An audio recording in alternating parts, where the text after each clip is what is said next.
Assalamualaikum warahmatullahi wabarakatuh. Perkenalkan nama saya Cindy Aulia Suryaningrum dengan NIM akhir 155.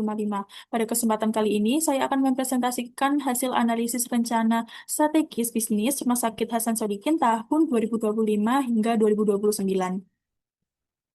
Berikut merupakan overview pada materi yang akan saya presentasikan pada kali ini, yaitu yang pertama, pendahuluan, yang kedua, analisis SWOT yang terdiri dari faktor internal, faktor eksternal, diagram posisi strategi, dan ringkasan strategi utama.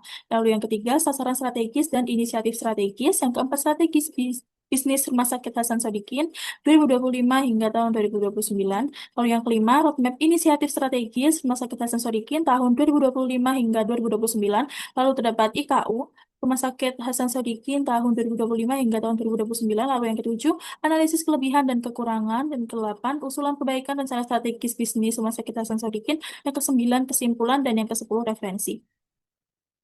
Nah, dalam mendukung pencapaian visi dan misi Kementerian Kesehatan dan berdasarkan transformasi rumah sakit yang berfokus pada layanan, pengampuan dan pendidikan, pelatihan, dan penelitian, maka Rumah Sakit Hasan Sodikin menetapkan visi dan misi sebagai berikut. Visi dari Rumah Sakit Hasan Sodikin sendiri yaitu rumah sakit dengan pelayanan unggulan di level Asia dengan pertumbuhan yang berkelanjutan. Lalu terdapat 6 misi dari Rumah Sakit Hasan Sodikin. Yang pertama, memperbaiki pengalaman pasien melalui perbaikan kualitas pelayanan dan fasilitas pendukung. Yang kedua, meningkatkan kualitas pemberian layanan melalui peningkatan produktivitas kerja, meningkatkan mutu layanan klinis melalui standarisasi pelayanan, meningkatkan tata kelola rumah sakit melalui digitalisasi layanan, memberikan pengampuan untuk meningkatkan kapabilitas jaringan rumah sakit secara nasional, dan yang terakhir menyelenggarakan pendidikan, pelatihan, dan penelitian yang berkualitas dan inovatif.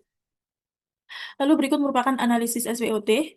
Pada faktor internal, terdapat strength atau kekuatan yang meliputi pelayanan unggulan dan layanan non-JKN yang berkembang, jaringan jejaring rumah sakit yang luas, SDM dengan kompetensi tinggi, dan fasilitas sarana dan prasarana kesehatan yang cukup lengkap.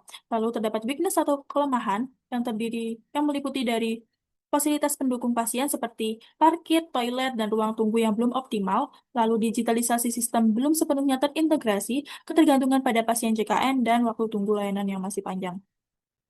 Lalu terdapat faktor eksternal, yaitu opportunity atau peluang yang meliputi kebijakan pemerintah mendukung transformasi kesehatan, potensi kerjasama dengan asuransi swasta dan penjamin, permintaan masyarakat terhadap layanan kesehatan unggulan terus meningkat, dan dukungan regulasi untuk penelitian dan publikasi ilmiah. Lalu terdapat threats atau ancaman yang meliputi kompetisi dengan rumah sakit lain yang menawarkan layanan lebih nyaman, perubahan kebijakan pembiayaan JKN atau BPJS, risiko pandemi atau penyakit menular baru, perubahan teknologi kesehatan yang cepat.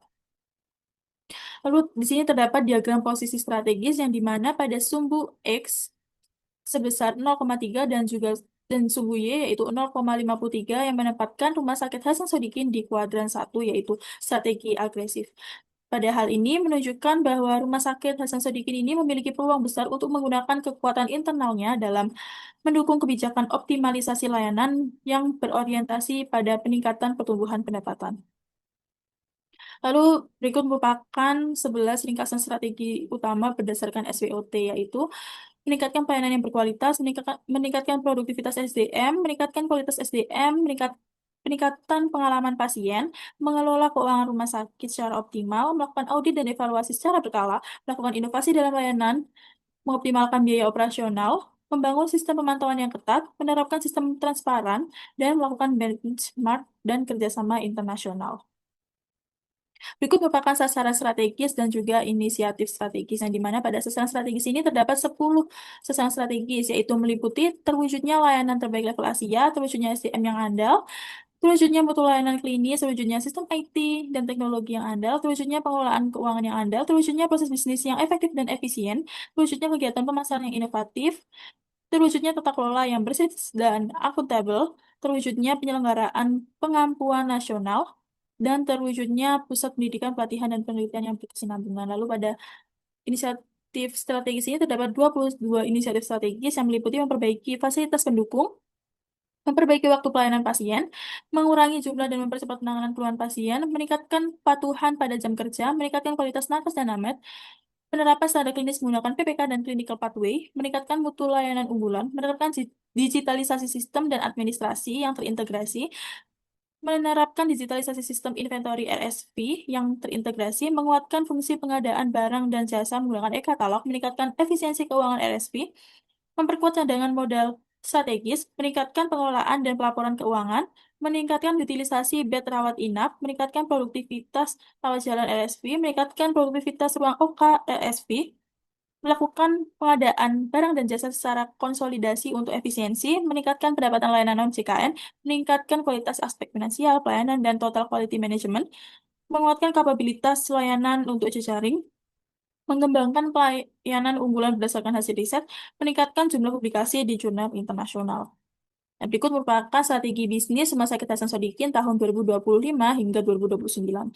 Nah, dalam mewujudkan visi, misi, dan sasaran strategis, maka strategi bisnis tergambar pada peta strategi RSAS yang disusun berdasarkan 4 perspektif, yakni perspektif learning and growth, perspektif bisnis proses internal, perspektif stakeholder, dan juga perspektif finansial. Pada perspektif learning and growth ini, yaitu terwujudnya SDM yang andal dan budaya organisasi yang berakhlak. Lalu pada perspektif bisnis proses internal terdapat 5, yaitu terwujudnya tata kelola yang bersih, berwujudnya sistem IT yang handal, terwujudnya proses sistem yang efektif, terwujudnya kegiatan pemasaran yang inovatif, dan terwujudnya mutu layanan klinis yang baik dan konsisten. Lalu pada perspektif stakeholder ini terdiri dari 3, yaitu terwujudnya penyelenggaraan pengampuan nasional untuk penyakit kronis, penyakit prioritas, mohon maaf, terwujudnya layanan terbaik level Asia, dan terwujudnya pusat pendidikan, pelatihan, dan penelitian yang berkesinambungan. Lalu pada perspektif finansial ini, yaitu terwujudnya pengelolaan keuangan yang andal. Nah, berikut merupakan roadmap inisiatif strategis Rumah Sakit Hasan Sadikin tahun 2025 hingga 2029. Nah, dalam upaya mewujudkan transformasi di bidang kesehatan dengan mempertimbangkan analisis SWOT dan sasaran strategis yang ingin dicapai, Rumah Sakit Hasan Sadikin ini membuat roadmap untuk menunjukkan arah dan kebijakan yang selaras dengan program strategis Kementerian Kesehatan. Nah, roadmap ini dimaksudkan untuk mengatur prioritas, merencanakan strategis, memonitor kemajuan, dan menyesuaikan strategi secara berkala. Rumah Sakit Hasan Sodikin ini juga melaksanakan 3 tahapan prioritas inisiatif strategis yang dibagi menjadi 3 tahapan, yaitu pada tahap quick wins, lalu medium term project, dan long term inisiatif. Nah, di mana pada tahap-tahap ini tiap tahunnya dipilih berdasarkan analisis dampak dan kemudahan implementasi. Berikut merupakan indikator kinerja utama Rumah Sakit Hasan Sodikin tahun 2025 hingga 2029. Pada peta strategis ini dibagi menjadi 4 perspektif, yaitu finansial, stakeholder, proses bisnis internal, dan learning and growth. Pada tiap perspektif ini dibagi lagi menjadi beberapa sasaran strategis, yang dimana indikator capaian tahun 2025 hingga tahun 2029.